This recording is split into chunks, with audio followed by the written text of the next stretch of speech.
ngeeko mbategeeze nti waliwo abantu basatu bonga tebagenda kukkiriza bivuddemu kusunsulwamu nga bano abali emabega Mathias Mpuuga Nsamba ne gurupu ye era ng'olunaku lwajjo akawungeezi basinkanyeeko ku Jenina Enansana ne bakkiriziganya nti ne baba tebabwadde kaadi bajje bannamunigina nga bagenda bateekamu ssente.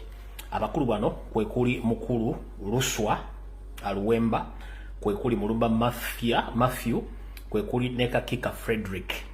Ensonga ze bagenda okwekwasa bagenda kubeera recording eriemu nti ebyokusunsulwako kitebe babikoze nga tebebuuza ku bantu b'Ekawempe. Okusunsula kuno kwandibadde kukolebwa Kawempe mu bantu bennyini bagenda obalonda bo ne basalawo mu kiiso ekigo baagala okusinga obirondera ku kitebe kya National Platform. So kati mwenna mbategeeza bana Uganda mbere nga muli awo yanti abantu bano abasatu bagenda kujja bwannamunigina nga Mathias Mpuuga Nsamba n'ekibiina kyabwe ekya Democratic Alliance n'ekitongole kya Chieftains of Military Intelligence n'aba ISO bye basindiikiriza okuba nti bakola ebintu bino. Kale njagadde otegeeza eggwanga nti abantu bano abasatu ku lunaku lwajjo olw'Bbalaza basinkanye ku Jenina Enansana.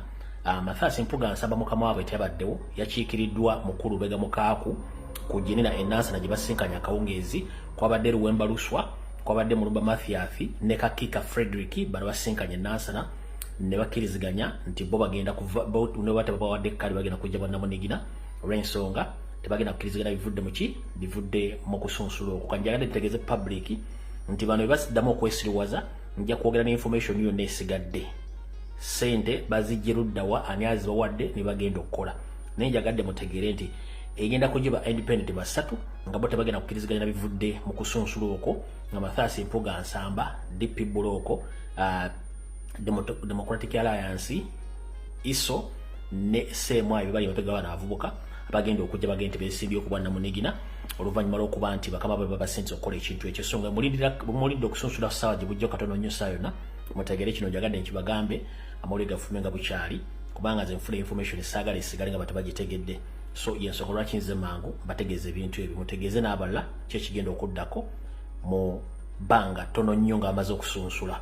Bino bagambye kubanga sisobola kuleka information kwonoona na kusaasaanya bulimba kusaanyawo kibiina kyaffe na kusiga nziro ng'ate tugamba tukozesa mazima na bwenkanya okulambula ensonga zino ensi ezitegeere. So mbategeezezza nti olunaku lwajjo ku Jenina Enansana CMI ne ISO nga bayambibwako Mukaaku Lubega ku biragiro bya Mathias Mpuuga bagenda kusimba ba independent basatu okuli Luwemba Luswa, Mulumba Matthew ne Kakika Frederick bale bagenda okujja bwannamunigina ku ssente za state ng'era Mathias Mpuuga Nsamba ne banne bwe bali emabega.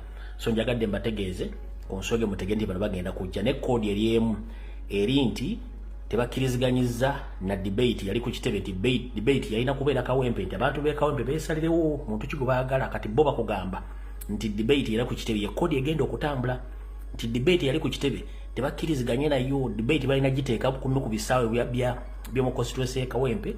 Bannansi b'Ekawempe, abatuuze b'Ekawempe beesalayo omubaka waabwe so si kibiina. Naye njagala mubambuulize bwe banga bali baga nti baali baagala debate ebeere Kawempe ate baali bagenda kukiika mu kibiina ki?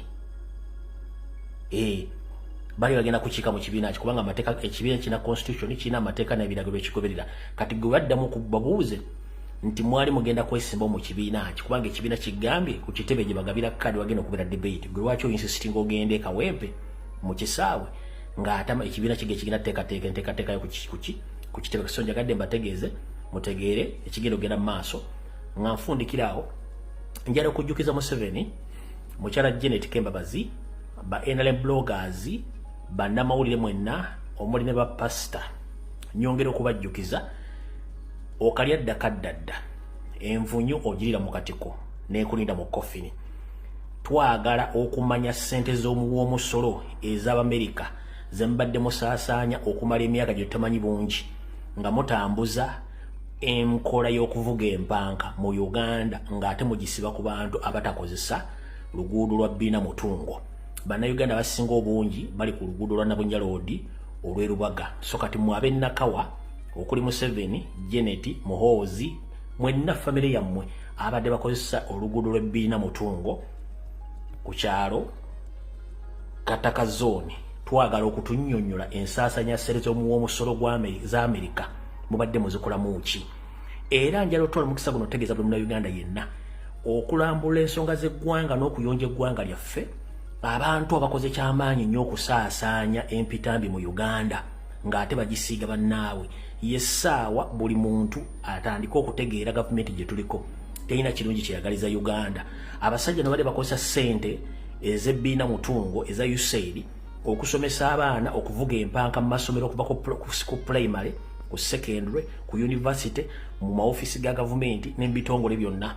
Era wetwogerera essaawa zino okuva ssente zo baaziyimiriza mwetegereze ebintu bingi biyimiridde nezimpenkoone ku kkubo tezikyatambula kuba tebalina mafuta.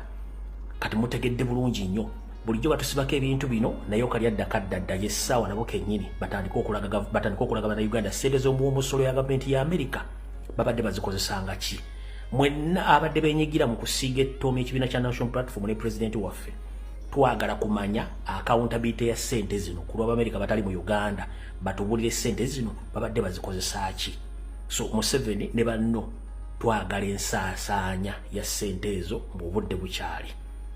Ebigambo byange Mukama bankuumire.